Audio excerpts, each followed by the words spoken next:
Olá, bem-vindos ao podcast do Manchetômetro, o monitor diário da mídia brasileira. No mês de julho, vimos o Facebook tirar do ar as contas ligadas ao presidente Jair Bolsonaro.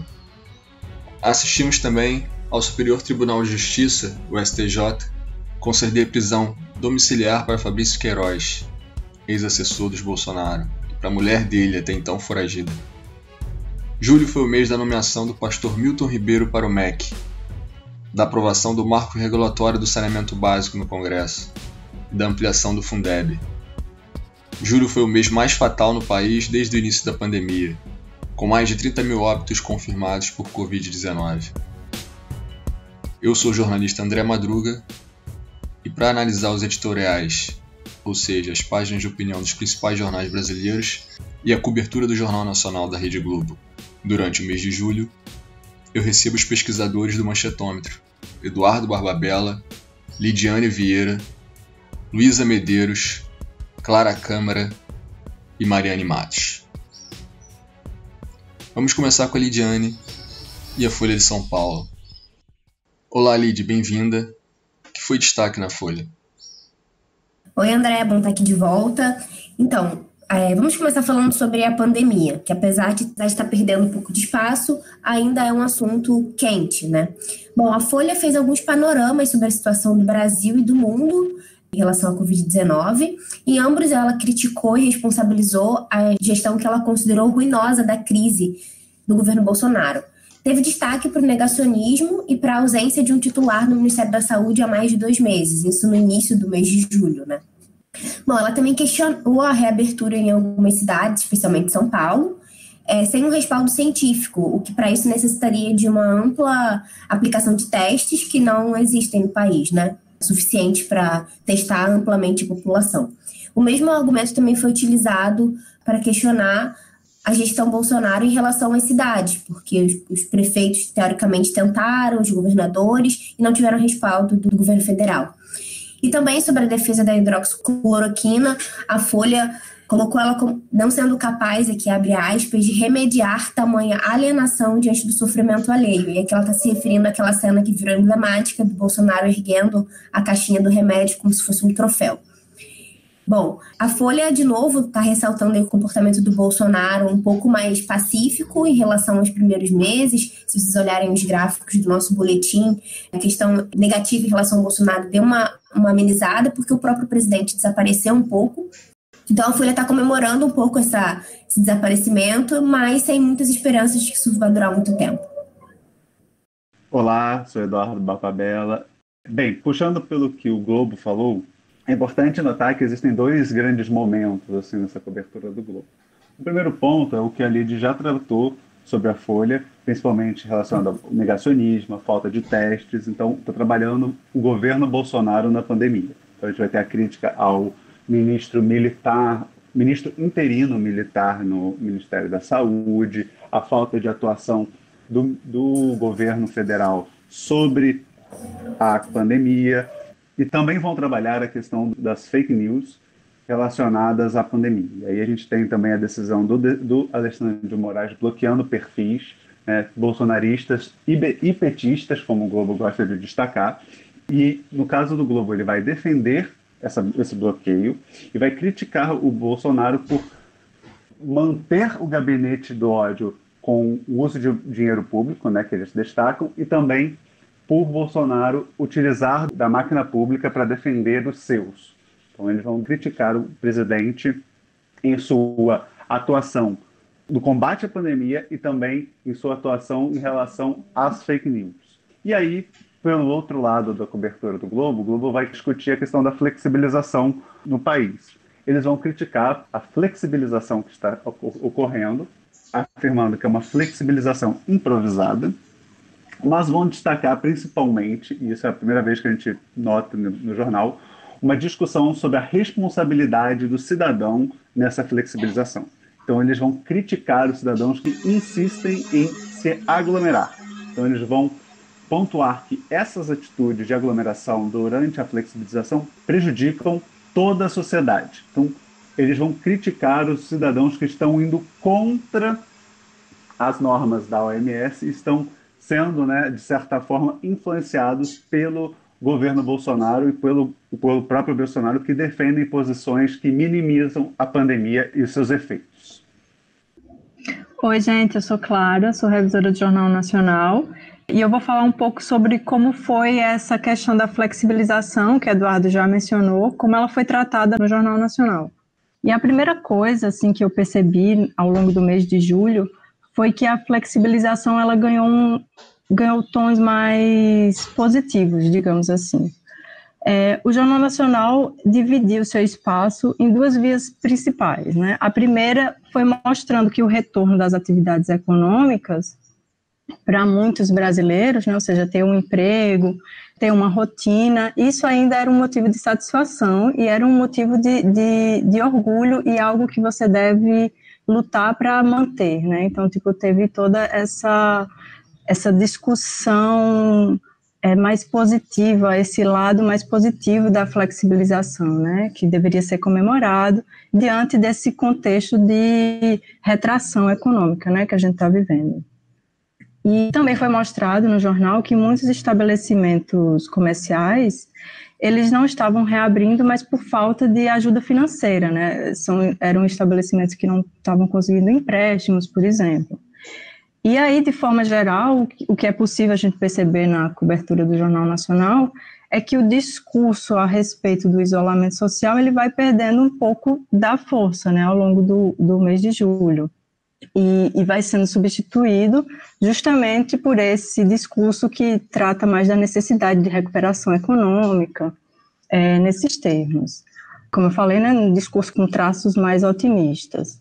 Contraditoriamente, foi nesse mês de julho que a gente teve um boom nas mortes do coronavírus, né? O próprio jornal destacou que ao longo desse mês de julho, foram 30 mil mortes. Então, é um pouco contraditório, assim, esse discurso mais ameno do Jornal Nacional, né, nesse ponto. Mas também, claro, a gente tem que lembrar que a cobertura também tratou desses números.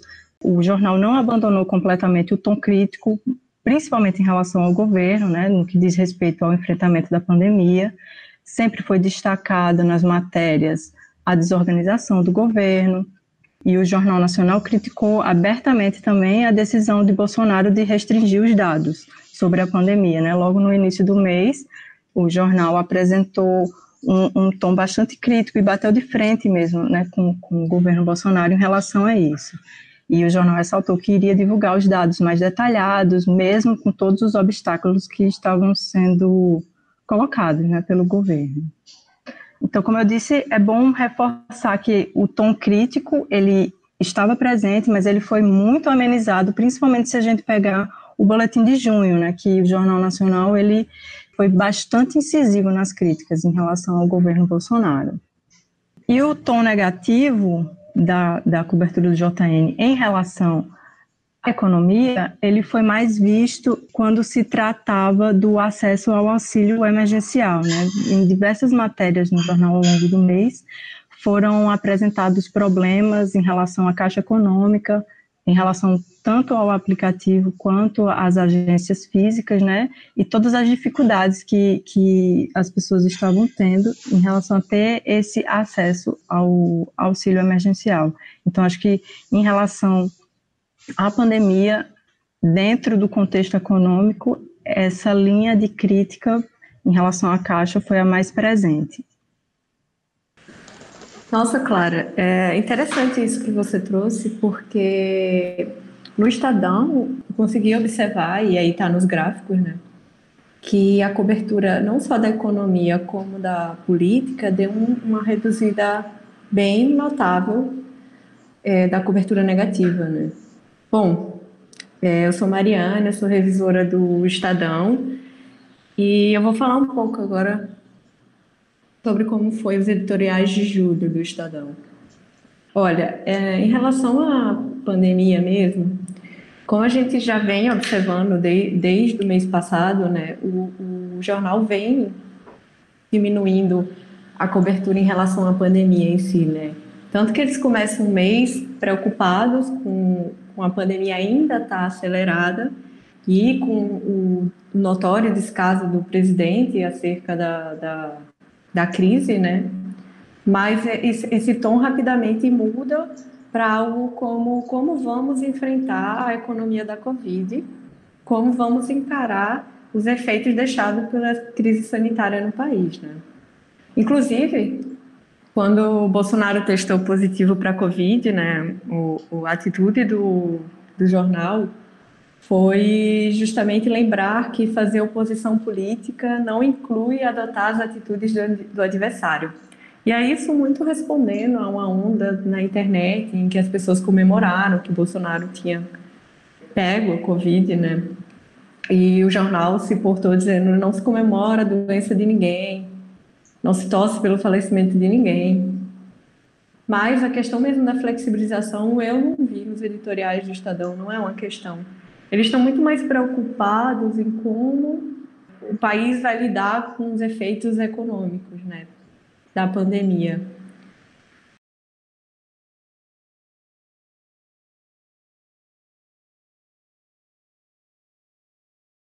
Não, porque eu fiquei lembrando, né,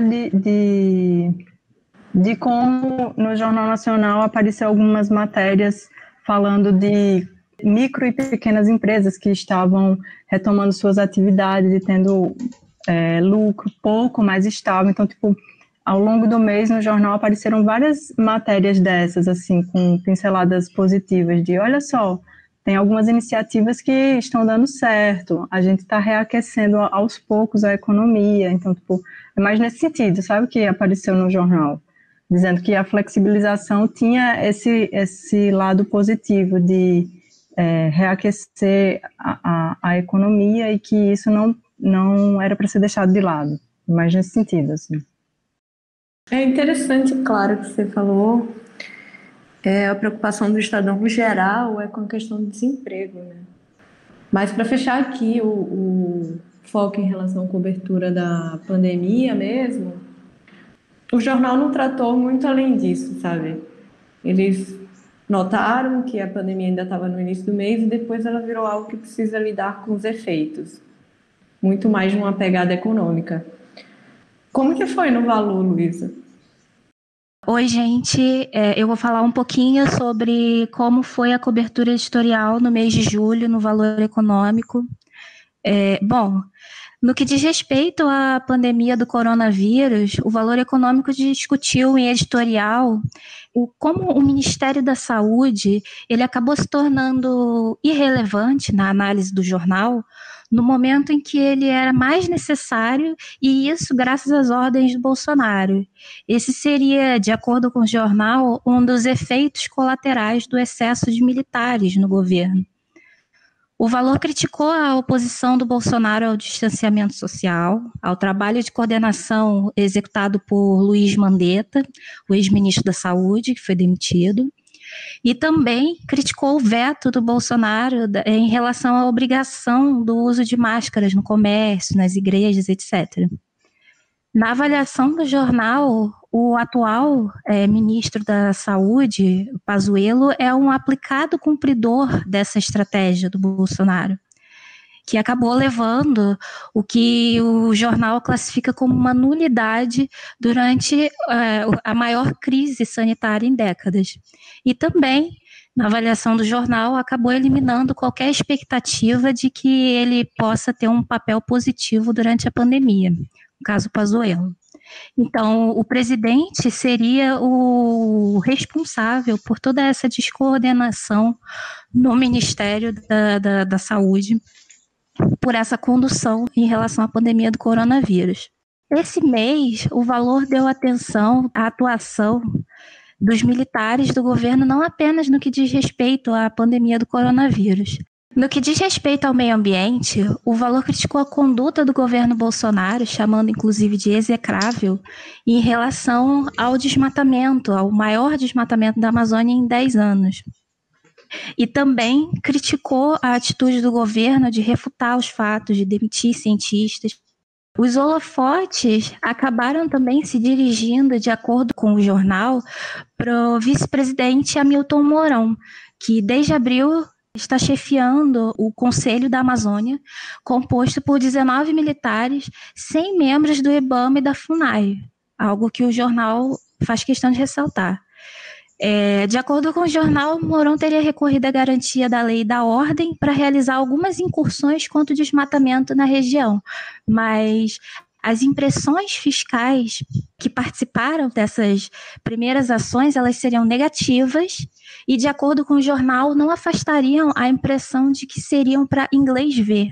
Então, na análise do valor, Bolsonaro não teria promovido essa revoada de militares da reserva e da ativa para o seu governo à toa.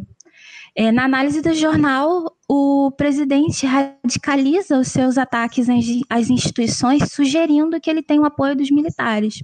Como comandante-chefe das Forças Armadas, ele não poderia ser desobedecido ou contestado. Por outro lado, o ministro da Defesa e os comandantes militares, eles não se distanciaram disso que o jornal considerou uma armadilha, assim como também não ficaram quietos sobre algumas das declarações controversas do presidente.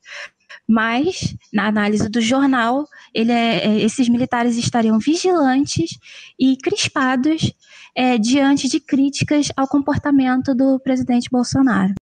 Interessante, Luísa, você trazer essa questão dos militares, porque, assim, o Estadão, ele não tratou de forma abrangente a questão dos militares, mas ele tratou pontualmente em dois aspectos. Primeiramente, eles vão tratar a questão dos militares no editorial que tem um título de Crimes contra a Humanidade. E aí eles vão pegar uma fala do ministro Gilmar Mendes para enfatizar a fala dele, né, sobre o alto número de militares na cúpula do Ministério da Saúde e lembrar dos 3 processos que o presidente é acusado de negligência no combate ao coronavírus, né, no Tribunal Penal Internacional. E, por outro lado, eles vão criticar a gestão do Conselho da Amazônia pelo vice-presidente, né, Hamilton Mourão. Essa questão da política ambiental é um assunto que o Estadão vem batendo desde o mês passado, né, eu acho que até um pouquinho antes. E muito também pela pressão econômica que a política, que eles até denominam como antiambiental, a gente falou isso no boletim do mês passado, vem sofrendo, né? Que o governo vem sofrendo e vem sendo ameaçado de sanções econômicas que atingem principalmente o agronegócio. E isso é uma nuance bem importante no mês de julho também. Apesar de ter diminuído em relação a junho e julho, segue a questão do agronegócio, sobre o agronegócio estar mostrando bom desempenho e tendo que enfrentar dificuldades que são trazidas pela essa política ambiental falha do governo Bolsonaro. Bom, os militares são amplamente criticados pela Folha na sua presença na política, né? Ela enfatiza bem que 9 de 25 ministros hoje no governo Bolsonaro são militares. Isso é indesejável tanto para o governo quanto para as Forças Armadas. Ela chega até a elogiar a ideia do Maia de impedir, por meio de uma emenda constitucional, que os militares da ativa ocupem cargos civis, né? O exemplo mais emblemático dessa crítica da Folha é a presença do Eduardo Pazuello no Ministério da Saúde, que a gente já falou aqui nesse episódio, tanto por ele ser militar, quanto pelo fato dele obedecer a, abre aspas, ordens exóticas de Bolsonaro. Então é negativo para o governo, para o exército e para o combate à pandemia. Segundo o jornal, o Ministério da Saúde, convertido em sucursal da caserna, não tem lugar em nenhum conceito de normalidade. Então, é inaceitável a presença, ainda mais por tanto longo prazo, e porque deveria ser um ministro interino e está passando tanto tempo assim no comando de Ministério da Saúde durante uma pandemia. Bom, em relação à presença do Pazuello, uma coisa também que a Folha coloca é que a presença dele lá não é só um problema por ele ser militar e por ele obedecer Bolsonaro nas questões exóticas, mas é também uma evidência de que o governo Bolsonaro não consegue atrair para os seus quadros profissionais de qualidade, né, dentro da saúde, porque esses profissionais têm medo de colocar em risco a sua reputação, já que os outros 2 ministros que passaram pela pasta eram profissionais e resolveram sair, tanto, aí abre aspas para o jornal, pelo negacionismo irracional do Bolsonaro, pela obsessão pela cloroquina e também pela manipulação de dados. Então, a presença do militar é um problema, mas o motivo do militar estar ali também é um problema para o jornal. Bom, em relação à presença de militares para além da saúde, a gente vai falar aí da questão ambiental, apesar da Folha criticar a militarização das ações de combate ao desmatamento e às queimadas, a chegada do Mourão, ela acaba sendo elogiada porque ele se despertou, segundo a Folha, para prejuízo da imagem do Brasil, né, para fora, e também em relação às exportações. Mas a Folha não faz um elogio puro ao vice-presidente, ela também coloca que o maior impedimento, de novo, vem a questão militar, do combate ao desmatamento e às queimadas, é a doutrina militar, que tem um entendimento de que por trás dessa rejeição internacional à devastação, haveria um interesse protecionista para prejudicar o agronegócio nacional. Então, o problema para a Folha não é só a presença de militares na gestão, mas a concepção de uma doutrina militar e que ela considera fantasiosa, mas que para Jair Bolsonaro e para Mourão e para os militares, para essa doutrina militar, desmatar é um ato de soberania. Então, em resumo, assim, a militarização da política para a Folha, ela é ruim para todo mundo. Ela é ruim para o governo, ela é ruim para as Forças Armadas, ela é ruim para o combate à pandemia, e a gente está pensando no Ministério da Saúde, ela é ruim para o combate ao desmatamento e às queimadas, a gente está pensando agora na questão ambiental, e, por fim, ela é ruim para a democracia. Olha só que interessante, Lide. No Jornal Nacional, eles não entraram muito nesse mérito da questão militar. Mas aí, por outro lado, eles focaram bastante na ambiental, assim como Luísa pontuou. Então, é para ela que eu vou voltar um pouquinho aqui. E aí, o primeiro ponto que eu achei interessante relembrar aqui no podcast foi um episódio que o jornal destacou, em que o Ministério Público Federal ele pediu o afastamento do ministro do Meio Ambiente, Ricardo Salles. Olha só. E aí, contextualizando, né, o MPF entrou com uma ação de improbidade administrativa contra o ministro, que foi acusado de desestruturar a proteção ao meio ambiente, etc.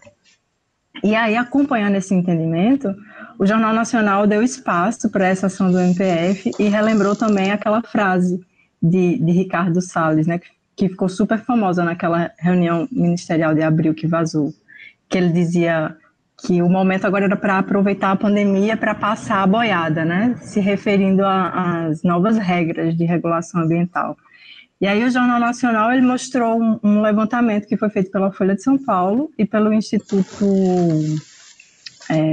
Talanoa, que nesse levantamento mostra que essa ideia de Ricardo Salles, que ele falou lá na reunião, está sendo realmente colocada em prática, né? Que o governo vem tentando reestruturar as regras ambientais sem passar pelo debate e votação no Congresso. Assim, tipo, o Jornal Nacional mostrou que, ao longo de 3 meses, diversas medidas ambientais não foram colocadas em votação no Congresso e simplesmente passaram. E, além disso, ainda nesse contexto ambiental, né, o Jornal Nacional veiculou uma carta que foi assinada por empresários, né, inclusive diversos empresários do agronegócio, que pediam um combate ao desmatamento na Amazônia.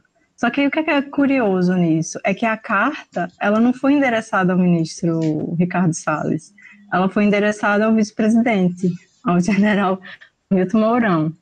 E outra coisa que eu achei interessante é que todos esses debates, né, que o Jornal Nacional repercutiu, eles vieram a partir de matérias de valor econômico, isso foi dito no Jornal Nacional, né? Que aí, como a Luísa comentou, o meio ambiente foi um ponto super forte que apareceu, né, no valor ao longo desse mês de julho. Então, eu achei tudo bem coeso. Mas aí fiquei curiosa para saber se no Globo também foi dessa forma. Como é que foi, Eduardo? Pois é, Clara. No caso do Globo, nós tivemos uma cobertura que enfatizou muito o papel dos militares e a presença dos militares no governo Bolsonaro. E aí, eu acho que o Globo teve um pouquinho de JN Valor e um pouquinho de Folha, nesse caso, né? Porque o jornal destacou que a presença dos militares era algo prejudicial para a sociedade, mas principalmente, eu acho que esse foi o principal argumento do Globo, foi tentar destacar para o Exército que estar junto do governo Bolsonaro era um risco para a instituição e principalmente arriscava manchar a história e a imagem da instituição. Então, eles tentaram evocar essa questão da imagem da instituição Exército Brasileiro para tentar destacar para o Exército que era importante sair do governo Bolsonaro. E aí eles estão entrando, né, em consonância um pouco com a discussão que o Gilmar Mendes trouxe durante o mês, em que ele criticava a presença do Exército, né? De alguma forma, ele criticava a presença do Exército no governo, e isso trouxe alguma insatisfação por parte do Ministério da Defesa. E aí o jornal, por exemplo, vai destacar que o Gilmar, ele errou na forma em que ele falou, mas ele não estava errado no conteúdo em si, destacando o problema que o Exército, principalmente, e aí a gente tem uma aproximação com a Folha, militares ativos do Exército estarem no governo, como isso era ruim para a imagem da instituição. Então, eles fortaleceram esse debate sobre os militares, e aí eles vão falar sobre os militares também na saúde, o problema de você ter um general da logística como ministro interino da saúde e não um ministro da saúde que seja preocupado com a questão médica propriamente dita. Mas o maior destaque da questão do Exército acaba sendo, e aí eu volto sim para o Valor, né, porque o Valor debateu a questão do meio ambiente e a presença do Mourão no Conselho da Amazônia, né? A Amazônia em si, e principalmente, é um destaque da cobertura do Globo, que se preocupa muito com a questão do meio ambiente e vai fortalecer muito o argumento de que a presença do Mourão é uma demonstração do governo de alguma preocupação com o meio ambiente em comparação com o que o Salles fazia e a ideia que tinha no governo, e principalmente na ala ideológica bolsonarista do governo, de que o crescimento se daria apenas com a destruição da floresta. Destruir a floresta não seria um problema, né? Não temos por que preservar. E aí entra nessa discussão sobre demissões de membros do meio ambiente, que estavam fazendo a fiscalização, e o jornal vai destacar que o Mourão estar presente é positivo, porque demonstra uma certa preocupação, principalmente para os investidores externos, né? O jornal vai retomar um argumento e uma discussão que ele já tinha feito anteriormente, de que investidores e principalmente também compradores no exterior estariam muito preocupados com a questão do meio ambiente no país e que isso poderia gerar boicotes aos produtos brasileiros, o que atualmente prejudica o agronegócio brasileiro, que movimentam, segundo o jornal, 3,7 trilhões de dólares para o país. Então, seria muito prejudicial para o país se esse grupo fosse prejudicado. Então, o jornal vai se preocupar muito com essa questão da economia. E aí, já trazendo um pouco para o debate econômico, outros dois pontos importantes que o jornal traz na questão da economia são, na votação do marco do saneamento básico, o jornal vai elogiar o marco do saneamento básico, destacando a importância que esse serviço tem na população e que, ao privatizar o serviço, nós temos uma ampla possibilidade de mais pessoas terem alcance ao serviço privado, né? O serviço que o sistema público não seria capaz de oferecer, o serviço privado seria capaz de oferecer, então que é importante esse marco, porque isso vai desenvolver esse setor no país. E um outro ponto também importante é a questão dos tributos. A reforma tributária volta com muito peso durante o mês. O jornal vai defender com muita ênfase a importância da reforma tributária. Então, eles vão afirmar que ela é essencial para o desenvolvimento do país, até porque o país teria muita burocracia e a burocracia ela resultaria em prejuízos, né? A burocracia cria prejuízos ao desenvolvimento, aos novos negócios, a contratar pessoas, né? Então, seria essencial que a gente tivesse uma reforma tributária para facilitar esse desenvolvimento econômico e melhorar a nossa economia. Então, o jornal ele vai defender baseado nessa questão, na questão principalmente da agilidade que a burocracia teria com uma reforma tributária que reduziria os tributos. Então, eles vão elogiar o Guedes por isso, por defenderem uma redução da quantidade de tributos, mesmo que no início a gente tenha alguns meses de transição e posteriormente você ter um melhor desenvolvimento nessa questão. E aí eu queria ouvir um pouco, Lídio, como que a Folha se pautou nessa questão da reforma tributária? Então, Dudu, antes de falar sobre a reforma tributária, eu queria fazer uma linha de pensamento que eu acho que a Folha apresentou, mesmo que de maneira embaralhada ao longo do mês, que acho que apresenta bem o posicionamento da Folha, né? Se a gente for começar a pensar a relação do governo federal, por exemplo, em relação ao Fundeb, né? Apesar do Fundeb não ser o ponto central aqui, ele é só um exemplo, porque o Planalto, segundo a Folha de última hora, né, apareceu com a ideia de destinar parte dos recursos do fundo para o Renda Brasil, que ainda nem existe, mas já está tentando aí um fundo. E a Folha foi super crítica a essa postura do governo. Segundo ela, seria desviar dinheiro da educação para assistência social a fim de driblar o teto, já que o Fundeb não é contemplado, né?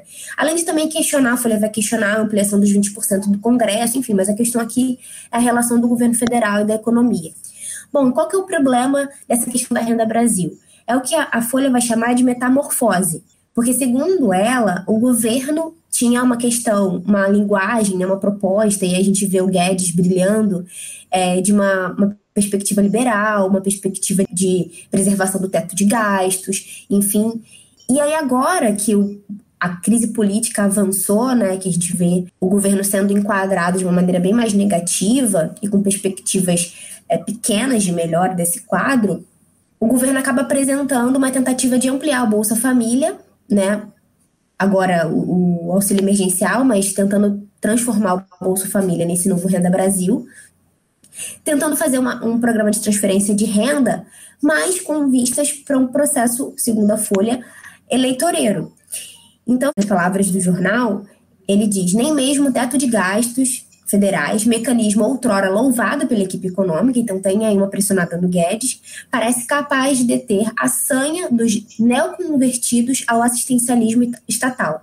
E aí qual que é a questão dessa crítica da Folha ao governo federal de tentar captar mais recursos para uma renda básica? O problema da Folha não é, segundo ela, os projetos sociais, mas é a tentativa de romper com compromissos para que a economia ande segundo princípios antes defendidos pela equipe econômica. Então a Folha está um pouco ressentida pela essa metamorfose que a equipe econômica passa, porque eu acho que o ressentimento dela não é nem com o Bolsonaro, né, nem com o governo político, digamos assim. É um compromisso que ela tinha com o Guedes, era um compromisso que ela tinha com a equipe econômica, que teoricamente ia convencer o Bolsonaro de gerir o país a partir de uma perspectiva liberal.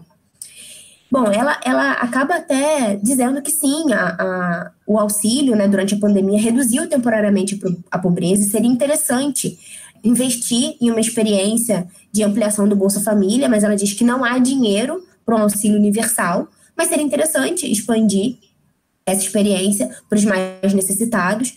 Mas qual que é o mecanismo, né? Qual que é o pulo do gato da Folha? Como é que a gente faz isso? A gente faz isso fazendo reforma.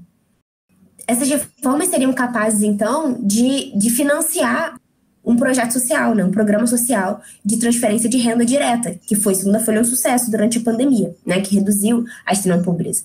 E a reforma tributária vem, para mim, como uma consequência, como a resolução desse problema todo. Então, a gente precisa sim socorrer os mais necessitados, segundo a Folha. A gente precisa sim, mas a gente também precisa garantir o teto de gastos, a gente também precisa garantir a sanidade, a saúde econômica, e ao mesmo tempo ela é contra esse mecanismo eleitoreiro, segundo ela, do governo, né, de garantir o Renda Brasil como uma maneira de se reeleger no futuro.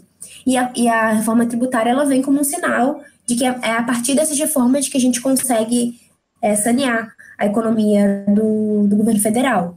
A defesa da reforma vai passar por uma crítica do Guedes por ter demorado a apresentar o projeto, e isso fazer com que atrase a aprovação.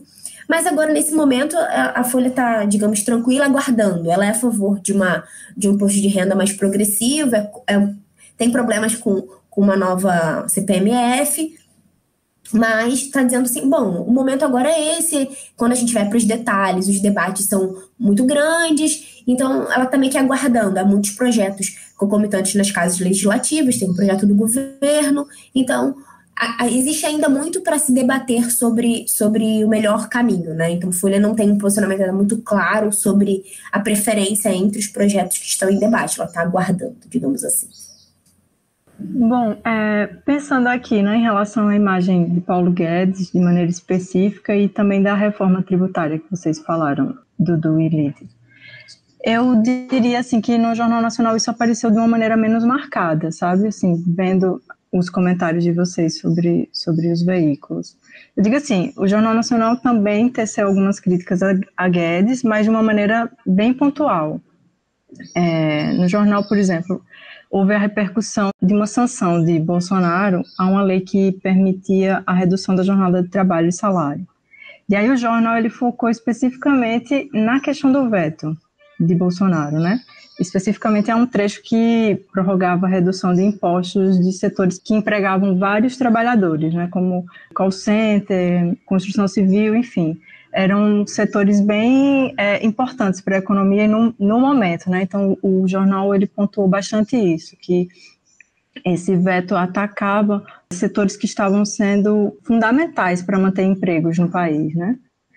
E esse programa ele estava em vigor desde abril e permitia que empresas suspendessem contratos de trabalho de seus funcionários por até 2 meses, ou então que reduzisse suas jornadas de trabalho e os salários eles ficariam tranquilos, né, por até 3 meses. E aí, em contrapartida, só relembrando, os empresários não poderiam demitir os funcionários, né, pelo dobro desse período de tempo acordado. E aí, o que aconteceu? O Jornal Nacional, ele mostrou que o programa, como eu falei, né, que ajudou a manter 12 milhões de empregos, e aí o presidente vetou justamente esse artigo que prorrogava essa desoneração da folha, né, de pagamentos. E aí essa manobra desse veto foi mostrada no jornal como sendo recomendada pelo ministro Paulo Guedes. Então, tipo, a crítica a Paulo Guedes aparece aí de uma maneira quase que impossível do jornal não fazê-la, né? O JN ainda frisou que havia uma articulação nos bastidores, dizendo que Paulo Guedes defendeu esse veto para angariar apoio para uma reforma tributária. Então, eu acho que a reforma e Paulo Guedes e a crítica a eles aparecem mais a maneira como foi feita, né, essa manobra, do que necessariamente em relação à reforma mesmo, né? Quando a Lidiane falou sobre o Fundeb, para destacar mais ou menos a narrativa da Folha, eu fiquei aqui pensando, e no Estadão ela tem muito a ver também sobre a leitura das reformas no jornal, né? Porque o que vai acontecer? Quando o Fundeb é aprovado, o Estadão vai dizer assim: olha, o governo Bolsonaro não fez absolutamente nada pela educação, nem mesmo a sua base está entendendo o que está acontecendo, porque ele era contra o Fundeb, e aí ele foi lá no Facebook e foi comemorar como se fosse uma vitória dele. E essa coisa de chove não molha, vai não vai, é coisa incerta, de não saber muito bem para onde Bolsonaro está indo, se ele tem uma base ou não está indo, é algo que incomoda muito o jornal. E incomodou ainda mais quando ele meio que formou uma base ali com o dito centrão, né? Tanto que eles vão chamar isso de a movediça base do governo. Isso antes, obviamente, do DEM e o MDB anunciar a saída do bloco. Mas o que isso tem a ver com a reforma tributária, né? Eles estavam um pouco irritados porque, aparentemente, a reforma não andava, estava parada no Congresso, os debates, porque o governo executivo, Bolsonaro e a equipe econômica não apresentavam um plano. E aí, logo depois que esse plano foi apresentado, o jornal ficou muito bravo com Guedes. Principalmente, o principal ponto que eles ficaram irritados foi essa tentativa de nova CPMF por parte do ministro da Economia. E aí eles vão falar assim: o governo está tropeçando na reforma, né? Além de travar o diálogo com o Congresso, vai lá e apresenta algo que deixa muito a desejar, né? Tanto que quem acompanha mais ou menos o Estadão percebia que quando o jornal ia atacar o governo ou criticar algo, Guedes e a pasta econômica, eles ficavam num outro espectro, né? Eles deixavam assim meio que num pedestal. Aí no final do mês isso deu uma mudada bastante visível, sabe? Eles disseram até que Guedes é um liberal em teoria apenas. Ele precisa aprender a ser liberal, na verdade. Eu acho interessante que eles fizeram uma comparação de que, da mesma forma que Bolsonaro renunciou o papel central de líder no enfrentamento da pandemia, Guedes renunciou o papel de coordenador nacional da reforma tributária. Mas aí eu fico pensando como é que foi no Valor, né? Porque essas são questões que interessam bastante, né, ao jornal. Pois é, Mari. Mas antes de falar sobre a reforma tributária especificamente, eu queria destacar que nesse mês de julho, ao longo do mês, os editoriais do Valor apresentaram uma visão um pouco mais otimista, se a gente for comparar ao mês passado, em que as preocupações giravam em torno da recessão causada pela pandemia do coronavírus e da sustentabilidade dos auxílios do governo. Nesse mês de julho, vários editoriais já trouxeram indicadores que estavam sinalizando que a economia está começando a se recuperar e que ela pode não ter afundado tanto quanto chegou a ser estimado. Um desses indicadores que eles destacaram esse mês foi o crescimento de 7% da indústria em maio em comparação com abril. Um desses indicadores foi o crescimento de 7% da indústria em maio em comparação com abril. Essa foi a maior alta desde junho de 2018, quando terminou a greve dos caminhoneiros. Esses números, de acordo com o Valor, eles reforçam a avaliação de que abril, nessa pandemia, abril teria sido o ponto mais baixo, teria sido o fundo do poço. Esses números puxaram o resultado do salto de 244% da produção de veículos, 16% dos derivados de petróleo e 65% de bebidas. Eles também citam um dado do monitor do PIB da Fundação Getúlio Vargas, que também foi positivo em maio. O índice teria crescido 4,2% em comparação com abril, ou seja, a maior alta desde 1991. Então, esses sinais positivos apontados pelo jornal esse mês estariam levando também a uma revisão em relação às projeções para o PIB de 2020. O próprio Banco Central trabalha com uma retração de 6,4%, que é inferior à estimada por organismos internacionais, que varia de uma queda de 6% a 7,4%. Da Organização para a Cooperação e Desenvolvimento Econômico, a 8,1% do Banco Mundial e 9,1% do Fundo Monetário Internacional, o FMI. Então, de acordo com o Valor, o resultado do ano ele tende a ser mais moderado, com uma queda entre 4% e 5%, mas isso dependeria também de um fator contextual, né? Um não recrudescimento da pandemia no segundo semestre do ano. Então, na análise do Valor, apesar desses sinais otimistas, a recuperação da economia, possivelmente, ela será lenta. Não só a evolução da pandemia, do novo coronavírus e uma falta de política nacional de enfrentamento da doença colocam em dúvidas as projeções otimistas. O desempenho negativo em maio no setor serviço também identifica uma recuperação lenta e desigual. O levantamento mais recente do IBGE, ele mostrou que a taxa de desemprego ficou em 12,9% no trimestre encerrado em maio, em comparação a 12,3% de abril. E os informais foram os trabalhadores mais afetados. Outros números também mostrariam um quadro ainda mais conturbado, uma redução de 7,8 milhões de pessoas ocupadas, sendo cerca de 2,5 com carteira de trabalho assinada entre maio e março, quando se compara igual ao período de 2019.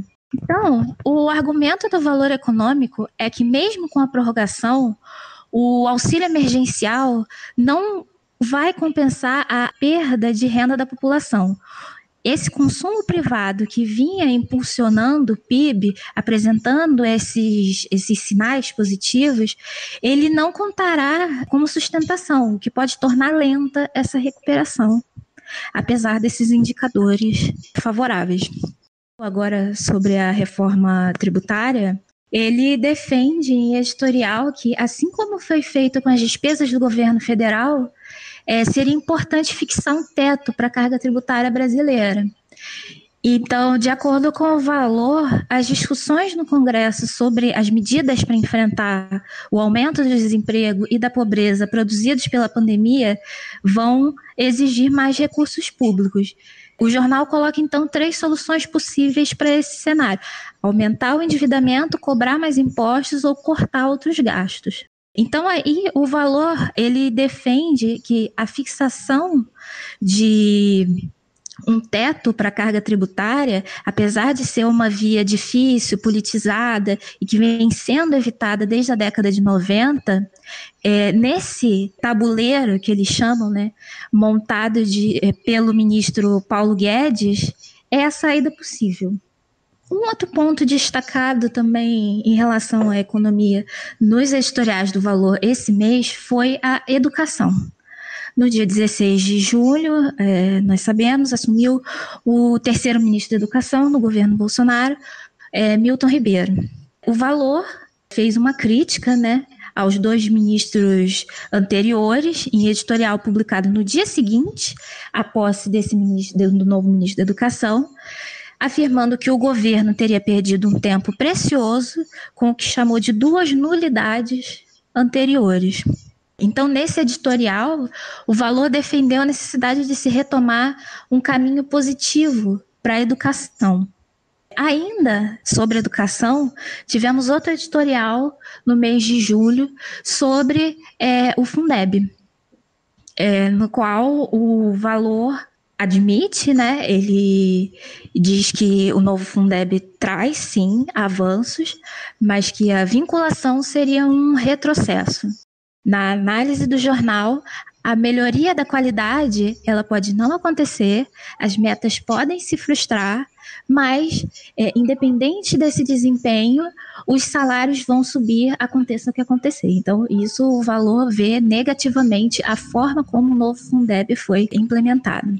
Então, nesse editorial, ele já começa falando que, primeiro, que se dependesse dos ministros da educação escolhidos por Jair Bolsonaro, a educação básica ficaria sem financiamento nenhum no ano que vem. Então, já começa uma crítica ao governo, que teria chegado atrasado na discussão em relação ao Fundeb.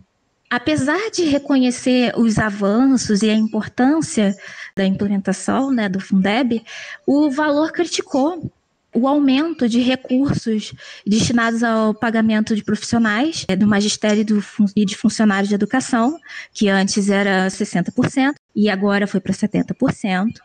Porque na análise do Valor, se a inflação se mantiver no centro de sistemas de metas, esse salário vai crescer mais de 35% acima dela. E esses salários dos professores, eles nutrem boa parte dos déficits estaduais que, a partir dessa nova medida, poderão subir. O Valor também criticou o fato de que o Fundeb, que até então era provisório, será inscrito na Constituição. Então, isso faz com que ele seja impossível de reverter ao longo do tempo, mesmo que as condições econômicas no futuro sejam diferentes. A vinculação, ela ampliaria uma parcela já elevada dos gastos obrigatórios e engessaria, na análise do Valor, o orçamento da União. Então, enfim, qual foi a mensagem que o Valor passou esse mês? Em geral, uma preocupação com o estado da economia ao fim da pandemia e com o fim dos incentivos do governo, o fim do auxílio emergencial, mas principalmente, ao longo desse mês de julho, o Valor insistiu na ideia de que seria necessário assegurar os meios para, em seguida, definir os benefícios a serem prestados pelo governo. Só assegurando esses meios, através de reformas econômicas, como a reforma tributária, seria possível garantir uma mudança da atual realidade do país de forma sustentável. É isso, pessoal. Obrigado a todos e todas. Neste episódio você ouviu um pouco do boletim do mês de julho, com as análises dos principais jornais brasileiros no período. Para saber mais, acesse manchetômetro.com.br e siga as nossas redes sociais. Você também pode participar da nossa campanha de financiamento coletivo. O link é benfeitoria.com/manchetômetro. Obrigado e até o próximo episódio.